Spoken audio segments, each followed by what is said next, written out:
ಎಲ್ಲರಿಗೂ ನಮಸ್ಕಾರ. ಎಲ್ಲರಿಗೂ 7ನೇ ದಿನದ ನವರಾತ್ರಿ ಹಬ್ಬದ ಶುಭಾಶಯಗಳು. ಈ ದಿನ ಪ್ರತ್ಯೇಕವಾಗಿ ನಾವು ಎಲ್ಲ ಕಡೆಯಲ್ಲಿ ಆಚರಿಸೋದು ಸಪ್ತಮಿ ಸರಸ್ವತಿ ಪೂಜೆ ಅಂತ ಮಾಡ್ತೀವಿ ಅಲ್ವಾ. ಹಾಗಾಗಿ ಈ ದಿನ ನಾವು ಬೇಡ್ಕೋಬೇಕಾಗಿರೋವಂಥ ದೇವಿ ಸರಸ್ವತಿ ದೇವಿ. ಆ ಸರಸ್ವತಿ ದೇವಿಗೆ ಕಾಳರಾತ್ರಿ ಅಂತ ಕೂಡ ಕರೀತಾರೆ. ಈ ದಿನದ ಬಣ್ಣ ಆರೆಂಜ್ ಕಲರ್, ಕಿತ್ತಳೆ ಬಣ್ಣ. ಹಾಗೆ ಈ ದಿನ ದೇವಿಗೆ ನೈವೇದ್ಯ ಇಡಬೇಕಾಗಿರೋ ಅಂಥದ್ದು ನಿಂಬೆಹಣ್ಣಿನ ಅನ್ನ, ಚಿತ್ರಾನ್ನ ಅಂತ ಹೇಳ್ತೀವಿ. ಯಾವ ಸ್ತೋತ್ರದಿಂದ ನಾವು ದೇವಿಗೆ ಪೂಜೆ ಮಾಡಬೇಕು ಸರಸ್ವತಿ ಪೂಜೆಗೆ ಅಂದರೆ ಈ ರೀತಿ ಇದೆ ಕೇಳಿ.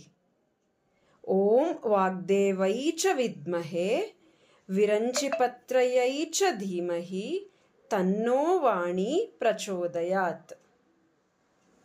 ನೋಡಿ, ಸರಸ್ವತಿ, ಕಾಳರಾತ್ರಿ, ವಾಣಿ, ಎಷ್ಟು ಥರ ನಾಮಗಳಿದೆ ಅಲ್ವಾ ಒಂದು ದೇವಿಗೆ. ನೀವು ಕೂಡ ಸಾಧ್ಯವಾದಲ್ಲಿ ಈ ಸ್ತೋತ್ರನ ಹೇಳಿಕೊಂಡು ದೇವಿಗೆ ಪೂಜೆ ಮಾಡಿ. ಧನ್ಯವಾದಗಳು.